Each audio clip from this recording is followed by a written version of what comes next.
hay los vídeos que se titulan el proyecto La Sonrisa Consciente. Dentro de estos vídeos hay diferentes temáticas. Entre ellas pues hay ejercicios y prácticas de reconexión física y energética, hay bueno, algún tipo de reflexión, hay cuentos editados, hay algunos que están como bien manifestados ahí en un título. También cuando pongo el proyecto de la sonrisa consciente, debajo pongo historias para el buen soñar, que es el relato que yo realizo los lunes a esta hora, y luego pues el título del cuento o alguno de los títulos, porque a veces si son cuentos cortos pues hago dos o así, ¿eh? Entonces explico alguna de las situaciones que hay ahí. Entonces pues mi sugerencia es que os pongáis cómodos, relajaditos, como otras veces, pues para disponeros a escuchar y a tratar de retener algo de la información para después comentar algo si creéis que es oportuno para vosotros, ¿eh? Si os sentís motivados para ello. Situarse en un ambiente que hoy va a ser o se va a llamar Los Dos Pueblos. Y he puesto un ambiente ahí detrás mío que tiene que ver pues con la naturaleza, ya lo veis, con un arbolito ahí detrás bien frondoso, una naturaleza verde hermosa, un árbol. Dice: en cierta ocasión oí hablar de un lugar donde la espesura de la selva y árboles gigantescos no permitían apenas dejar pasar los rayos del sol. Pero allí, donde quedaba iluminado, el esplendor de este sitio atrapaba al visitante.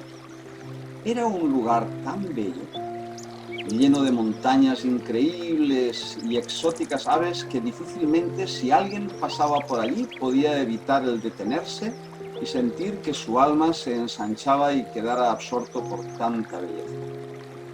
Una gran cascada descendía entre rocas llenas de vegetación y al final de esta se formaba un río de abundante vida y luminosidad que quedaba manifiesta cuando un amplio valle se abría frente a los ojos. A ambos lados del río se habían formado con los años dos poblados, con los habitantes que fueron apareciendo en esta zona. Al principio eran solo dos familias, pero con el tiempo fueron ampliando su número de habitantes y ahora eran dos aldeas de unas 20 chozas cada una. Así las diferentes generaciones de cada familia se afincaron a un lado y a otro del río, con la creencia de que el lugar que ocupaban les pertenecía. El lugar era tan bello y tan violentas las disputas y querellas entre las dos aldeas, que los habitantes de una aldea no podían pasar a la otra orilla del río sin que se desatasen escaramuzas y peleas entre ellos. Por causa de estas disputas entre ellos, no había puente alguno que pudiera mantenerse entero por más de una semana, ya que era destrozado por los otros, ni la barca que se atreviera a cruzar con algún pasajero al otro lado, ya que enseguida era objeto de alguna violencia y hundida sin remedio. Los ancianos a menudo contestaban cuando eran interpelados sobre sus motivos para no intentar de nuevo la construcción de un puente y una barca, que no era lo adecuado. No es lo adecuado, decían. Se ponían como muy serios, muy severos. Y meneando sus cabezas, se alejaban compungidos, como diciendo: esto no tiene remedio. No es lo adecuado hacer eso que me pedís. No es lo adecuado y por lo tanto no se hace. Esto les impedía disfrutar de la majestuosidad del lugar, de la espléndida abundancia del río y de la belleza sin par que les rodeaba. En cierta ocasión, un joven de las aldeas se encontró en el bosque de más abajo mientras iba a cazar y se encontró a una chica bellísima y ambos quedaron hechizados el uno con el otro. Estuvieron paseando juntos mientras se sucedía el atardecer y hablando entre ellos descubrieron que cada uno de ellos eran de una aldea diferente. Uno pertenecía a un lado de la ribera del río y el otro al otro. Un sendero resulta que se había formado más allá de los poblados. Un sendero que, formado por rocas a lo ancho del río, detrás de una frondosa espesura, quedaba oculto a ojos de la mayoría. Ellos lo descubrieron y desde aquel día cada día se encontraban y fortalecían su amor y devoción. Un día que había llovido mucho, el sendero quedó cubierto por el agua y ninguno de los jóvenes pudo atravesar el río. Pero la joven, sin poderlo evitar, resbaló y cayó al río. Y el joven se lanzó inmediatamente y, salvándola de una muerte segura, la devolvió en brazos a su aldea.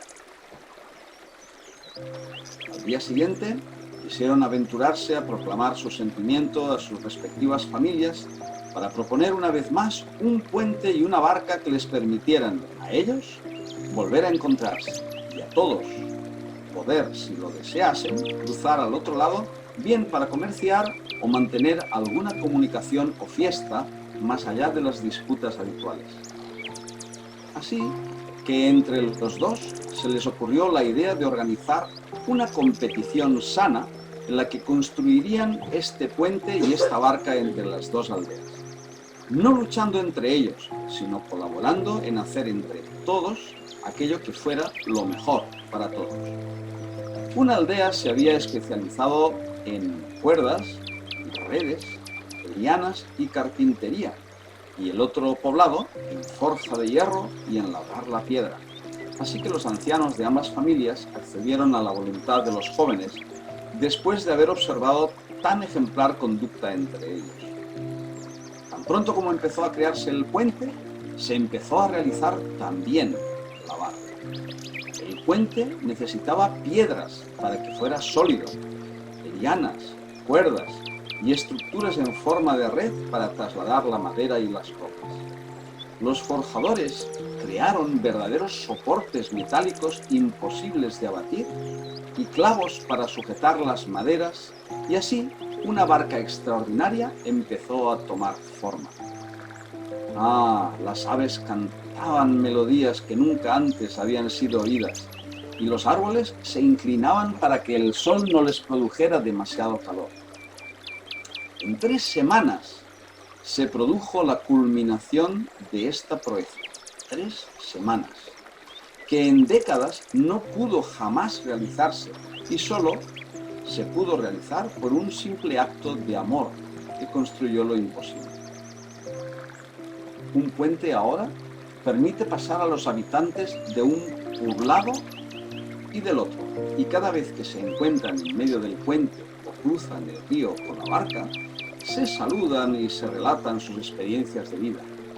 Nunca volvieron a discutir ni a entablar ninguna batalla, y los ancianos de cada pueblo comparten la sabiduría de las plantas de cada ribera, que les permiten curarse y conservar la salud. Le llaman el puente de la armonía y la barca del amor. Desde entonces todos los habitantes volvieron a recuperar la visión que habían perdido de tan extraordinario lugar, donde el río no los separa, sino que los une con más fuerza. Los ancianos, cuando ahora se les pregunta sobre el motivo por el cual construyeron el puente, dicen: el camino adecuado para ir de una manera sencilla de un lado al otro es dejar de preocuparse tanto de que el camino sea el adecuado. Y todos, cuando dicen esto, se ríen muchísimo y hacen una gran fiesta donde bailan y se abrazan contentos por tanta fortuna de vivir en lugar semejante, sin importar el lado del río en el que están, porque ya saben que el río y el lugar no les pertenece, sino que ellos son el río y el lugar. Y tararí, tarará, este cuento se acaba. Tiene diferentes niveles de lectura, ya lo avanzo antes de decirlo. Tiene un primer nivel de lectura donde hay una sencillez para escucharlo. Después hay otros niveles en los que uno trata de manifestar dentro de este cuento diferentes profundidades, Pero bueno, me conformo con que la primera profundidad la tengáis como bien asumida, bien entendida y os haya gustado, ¿sí? A veces hay como funciones sencillas, pero se olvida la causa. Primera. La sí. causa primera. Sí, ya no se acuerdan, sí. ¿No? Incluso en el cuento ni sale una causa primera. Sí, o sea, sí, se debe de perder tanto en la historia de En el los origen. tiempos. Sí. La última reflexión de los ancianos. Cuando le preguntan a los ancianos, cuando ya está montado el puente y la barca, ellos dicen, el camino adecuado para ir de una manera sencilla de un lado al otro es dejar de preocuparse tanto de que el camino sea el adecuado. O sea, fijaos que al principio, cuando los ancianos eran preguntados por qué no construían el puente y la barca, ellos decían, es que no es lo adecuado. Es como si dijeran, hay unas reglas, hay unos patrones que están ahí tan arraigados en las dos familias que impiden que esa acción se lleve a cabo de una manera correcta.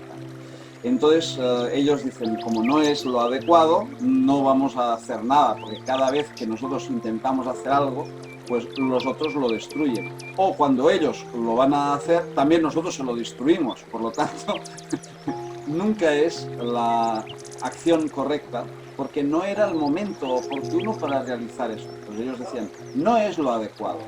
Y al final, ellos comprenden que más allá de las reglas, hay una acción más importante, y es que cuando uno se despreocupa un poquito más de las reglas, es cuando realmente aparece esta sinfonía, este tipo de melodía que nos baña a todos y nos impide descubrirnos en un lado o en el otro de la balanza. Y es en este momento en el que ellos dicen, mira, déjate de preocupar tanto por lo que es correcto, lo que es incorrecto, lo que es la regla número 2 o la ley número 8. Simplemente fíjate, preocúpate de la demanda común que existe en todos los seres humanos. Y a partir de entonces cuando se puede desarrollar la acción correcta. ¿Me explico? Vale. Bueno, si acaso añadiría una reflexión que me ha gustado, también la sigo al final, es esa que hace referencia a la dualidad, ¿no? La idea de que los habitantes son el río y el lugar.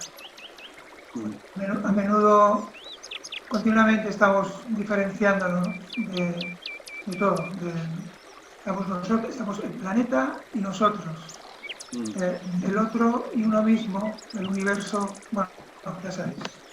Y bueno, tener presente esa idea me resulta sugestiva recordarla. El tema de Romeo y Julieta, es decir, que esta historia la hemos escuchado muchas veces, tanto de una manera, digamos, como historia inventada, que sea Romeo y Julieta, o como historias, digamos, como por Turraco. Es decir, que la historia yo veía de que que iba a acabar mal.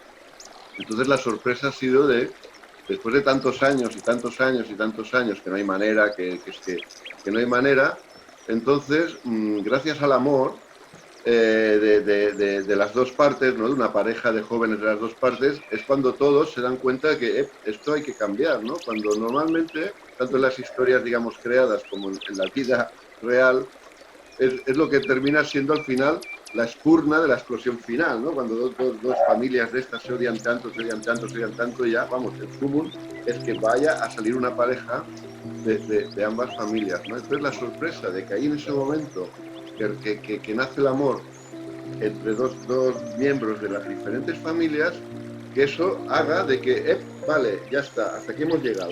Y aquí cuando veáis pues uno de mis cuentos, yo no digo los otros, pero cuando os proponéis escuchar alguno de mis cuentos, como he dicho antes, buscarle más de una lectura. Entonces, pues la lectura más lógica es la primera que se percibe cuando se lee el cuento, cuando yo os relato el cuento.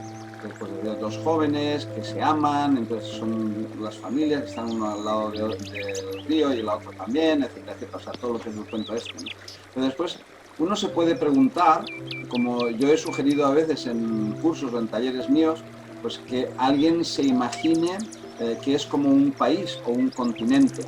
Entonces, si uno fuera un continente o un país determinado, ¿cómo construiría este país? ¿En base a qué?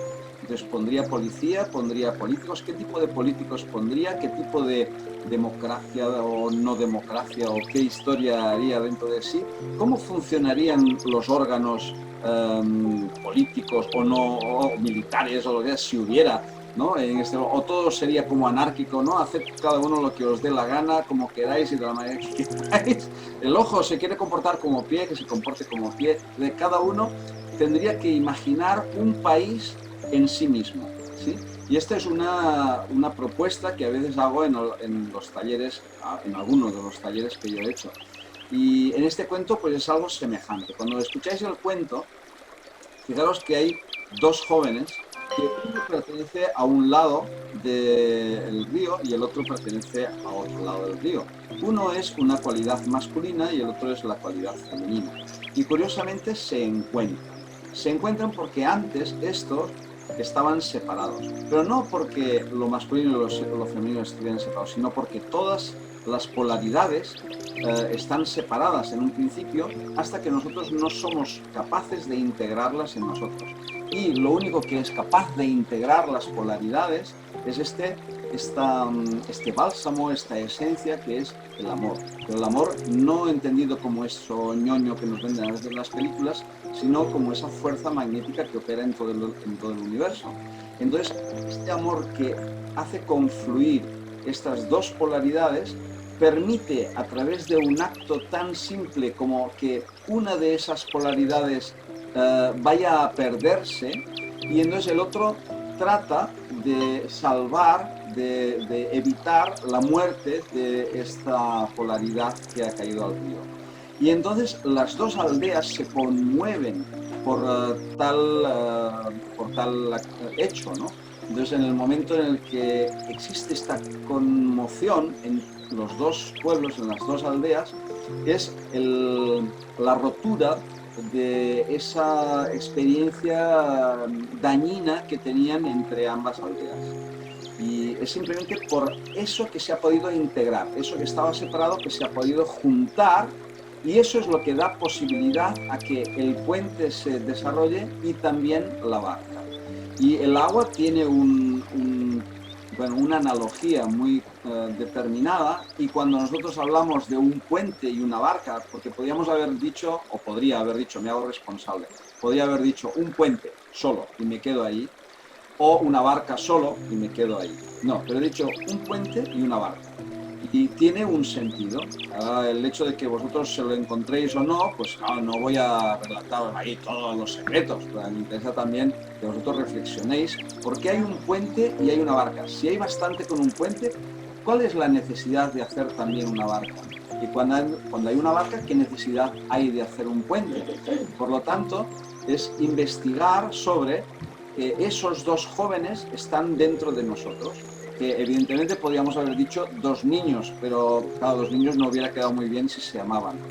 Bueno, sí, pero queda más claro a nivel de juventud, que desatan el amor apasionado entre ellos y hace que realmente este fervor se genere en base a las dos aldeas. Entonces, la idea profunda de esta experiencia es tratar de entender eso en nosotros, es decir, trasladar el cuento a donde está nuestra actividad cotidiana, nuestra manera de hacer las cosas, nuestra manera de interpretar la realidad que estamos viviendo, y sentir, a ver, dónde está nuestro río, dónde está este paisaje hermoso que nosotros creemos que estamos habitando, pero que todavía no somos este paisaje, no somos ni el río, ni somos todo lo que está de belleza ahí al lado, simplemente porque nosotros no somos belleza todavía. Y cuando nosotros no somos, estamos segmentados, estamos divididos. Y el puente todavía no se puede construir. Ni el puente, ni se puede construir la barca. Y entonces los dos pueblos no se pueden asociar para crear este puente, este vínculo que nos va a permitir intercambiar información de estas cosas. Puedo hacer por encima, puedo hacerlo a pie o puedo hacerlo sumergiéndome, ¿no? Bueno, yo le veo un poco ese significado, ¿no? Y me viene, bueno, al final desde formación profesional, ¿no? Yo trabajo con niñas, entonces me viene que cuando les queremos enseñar algo, pues buscar, hay quien es más visual, hay quien es más auditivo, hay quien es más kinético, o como se diga, ¿no? Entonces, como, bueno, el que haya estas dos opciones, ¿no? Es que bueno, se puede ir desde muchos caminos, ¿no? O sea, el río se puede cruzar pues, de esas dos formas, podrías haber añadido otras, ¿no? Bueno, eso es lo que a mí me evocaba, encontrar cada uno el camino para atravesarlo, ¿no? El que es más apropiado o el que igual en un momento determinado es uno y en otro es otro, porque tampoco es, no, yo soy de barca siempre, ¿no? No, no sé, bueno, esto es un poco lo que me ha evocado. Y luego lo que me venía quizás porque es algo que en estos momentos estoy como, no sé, como presente, vengo de un grupo de padres y madres también, y entonces también me ha salido, ¿no? El tema de los egos. O sea, al final es como, ¿no? El por qué no se encontraban, porque realmente pues yo creo que el ser humano, o sea, tenemos el ego bastante, desgraciadamente, bastante desarrollado, ¿no? Entonces nos lleva a eso, a ser, venga, vamos a dominarlo todo y al otro nos vemos como algo separado cuando realmente si encontramos lo que nos une, si encontramos las similitudes, aparte de que es mucho más agradable, ¿no? Vamos a tratarnos bien, vamos a esto, pues que construimos y no destruimos, ¿no? Pero lo tenemos ahí muy metido. Y ya y no esto, me ha movido cuando has empezado con el cuento, porque nosotros estamos en un valle que, bueno, es a nivel paisajístico, o sea, es una pasada, o sea, una riqueza natural. Y sin embargo, bueno, pues a nivel humano, pues como en todas partes, ¿no? O sea, quizá la gente que más está aquí arraigada y que vive, pues no, pero gente que igual no ha estado tanto, no sé, yo recuerdo una vez en un pleno abierto que yo decía, o sea, me sacaría Cantares seguramente, pero decía, un valle con esta luz, ¿no? O sea, no sé, era como que me sorprendía porque también vivimos, y ya se me estoy enrollando más de lo que vivimos como la naturaleza y nosotros, y es que nosotros somos naturaleza, por eso me gusta mucho también el final, ¿no? Nosotros también somos parte de naturaleza, entonces de alguna manera a mí era como que no me encajaba el que hubiera aquí toda esta riqueza, toda esta salud, ¿no? O sea, del medio más natural y nosotros seres humanos estuviéramos echándonos los trastos, ¿no? Bueno, todo esto, o sea, ya. Gracias, Pilar y Javier, gracias. Yo tengo que confesaros que cuando he empezado este relato, en parte estaba pensando en vosotros y en la experiencia que vivimos. Sí, te lo digo en serio, porque cuando fuimos a visitaros nos explicasteis la situación que habíais vivido y a mí me asombraba tremendamente que en un lugar tan bello hubiera tanta discordia. Y es por eso que en alguna manera hoy este relato estaba inspirado en el encuentro que tuvimos con vosotros. Así que ahí os lo dedico. Pues me ha llegado total así. Luego he visto más cosas, pero lo primero Qué ha bien. sido esto último que he expuesto. Sí, gracias, Jordi. Gracias a ti. ¿No? De la posibilidad de la barca y el puente, ¿no? A mí lo que me viene a la mente es una cuestión de seguridad, ¿no? De que existan dos caminos, ¿no? Muy Ya bien. que ha habido tanto tiempo de disputa entre estos dos pueblos, tal vez si existe solo un camino, se podría romper, ¿no? Y si creas dos, es como que fortaleces más esta unión, ¿no? Es más difícil que desaparezcan los dos de golpe, vamos a decir, ¿no? La idea que alguien comentó sobre las reglas, ¿no? Que nuestra vida está marcada por reglas, ¿no? Y que a veces esas reglas no nos permiten como avanzar o como dar determinados pasos, ¿no? Porque como que son como obstáculos para nosotros, ¿no? Pero a la vez también me hace pensar que es tan difícil romper a veces estas reglas, estas barreras, ¿no? Porque en muchos casos están muy ligadas a esta transmisión cultural, ¿no? Y bueno, aquí no se hice como una mezcla de ideas y ya se me vino a la mente hasta el racismo, que es un poco la base de todo esto, ¿no? Que es estas reglas que nos transmiten y que son tan automáticas. No sé quién me lo contó en cierta ocasión, que decían que había también un pueblo, un lugar donde se acostumbraba a que cuando iban a cocinar una pata bueno, de cerdo, entonces pues cortaban siempre la pata de cerdo y tiraban lo que sobraba, ¿no? Entonces había esta tradición en este pueblo. Y hasta que al final un día vino un extranjero, un foráneo del pueblo y les preguntó, bueno, ¿y por qué hacéis eso? Y entonces los del pueblo dijeron, no sé, eso lo venimos haciendo desde siempre. Vamos a preguntar a la persona más anciana que tenemos a ver cuál es el origen de eso, porque nosotros nunca nos hemos preguntado por eso, siempre hemos hecho lo que se ha hecho siempre. Y eso que cuando le preguntan a una anciana o un anciano que había en el lugar, pues decía, bueno, es que en aquellos tiempos cuando estábamos justo iniciando el pueblo, teníamos las ollas muy pequeñas y entonces lo que hacíamos era cortar la pata para que pudiera caber dentro de la olla. Entonces ellos habían perdido este origen, entonces tiraban el resto ya como diciendo, bueno, esto ya es inservible, cuando en realidad era simplemente porque no cabía dentro de la olla. Bueno, pero esto me lo contó alguien y me hizo mucha gracia porque es como muchas veces estamos sujetos a las tradiciones y a hacer determinadas forjas de comportamiento que al final nos llevan a un sin razón. Y esta sin razón es lo que hemos de preguntarnos siempre, ¿por qué eso continúa vigente cuando en realidad ya nuestra mente y nuestro corazón está habitando paisajes totalmente diferentes de eso, ¿no? Y bueno, eso pertenece a las nuevas generaciones, pero nosotros todavía tenemos la función de, mediante cuentos, películas, historias o lo que sea que hagamos, dibujos o lo que haga falta, para que llegue eso a los más jóvenes y esos crezcan con esas nuevas expectativas. Es decir, la tradición es muy hermosa, muy bonita, pero hay tradiciones que hay que replantearse.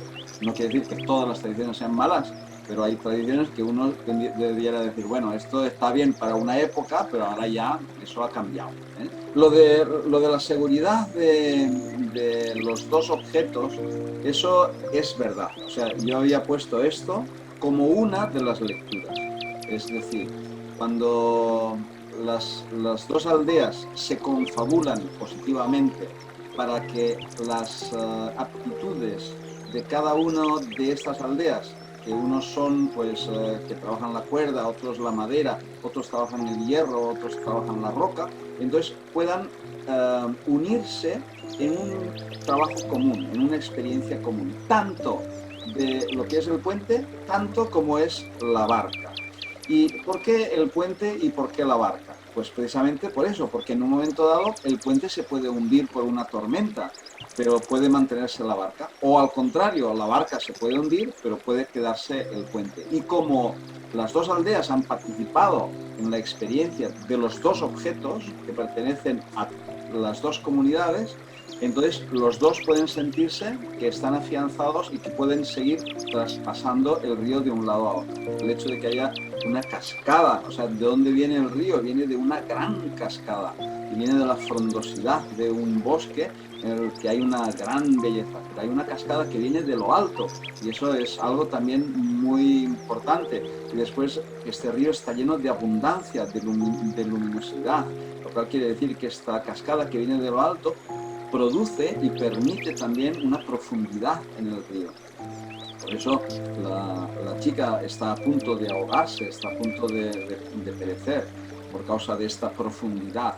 Entonces, estudiad bien cuando queráis, si solo es una sugerencia, no es ni mucho menos un dogmatismo, cuando vosotros queráis, si lo deseáis, pensáis, reflexionáis un poquito sobre este cuento y fijaros en esto, es decir, la cascada viene de lo alto, es un gran salto de agua y este gran salto de agua es el que produce después la profundidad también del río.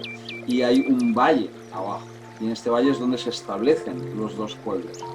Y es cuando nosotros pensamos que es importante que esos dos pueblos se comuniquen y que no luchen entre sí. Pero para eso es muy importante que sepamos que esos dos pueblos, en principio, si no se unen, siempre están pugnando, siempre están en pelea constante. Y es por parte de ambos lugares que han de coincidir y han de coordinarse para lograr estos objetos que van a vincular correctamente las dos energías para poder pasar de un lado a otro. Y no solo para poder pasar de un lado a otro, sino además de poder percibir de nuevo lo que es la belleza del lugar donde viven y sentirse que son ese lugar. Son la cascada, son el río, son las aves, son el sol, son todo, ¿no? Digamos que en un momento dado, cuando ellos empiezan a trabajar juntos, entonces incluso hasta los árboles se ponen a su servicio, inclinándose un poco para que el sol no sea tan potente a veces y genere tanto calor sobre ellos. Entonces en este momento pueden trabajar con más soltura, más ligeros, ¿eh? Bueno, pues eso. Sería estupendo que pudierais compartirlos con personas, con amigos, para que cuando nos encontremos las tertulias sean ricas y las aportaciones sean tan bellas como las que estáis haciendo algunos. Cuando queréis participar, pues no hay ningún problema y todos nos enriquecemos con ello. Así que os doy las gracias por la asistencia y espero que tengáis muy buena noche y si queréis, pues hasta el lunes que viene, ¿de acuerdo? Y os digo contento que viene hasta el lunes que viene. ¿Cómo era aquello de el libro gordo de Petete, que no solo enseña, sino también entretiene? Bueno, muchas gracias. Gracias. Nos vemos. Gracias. Gracias. Chao. Namaste.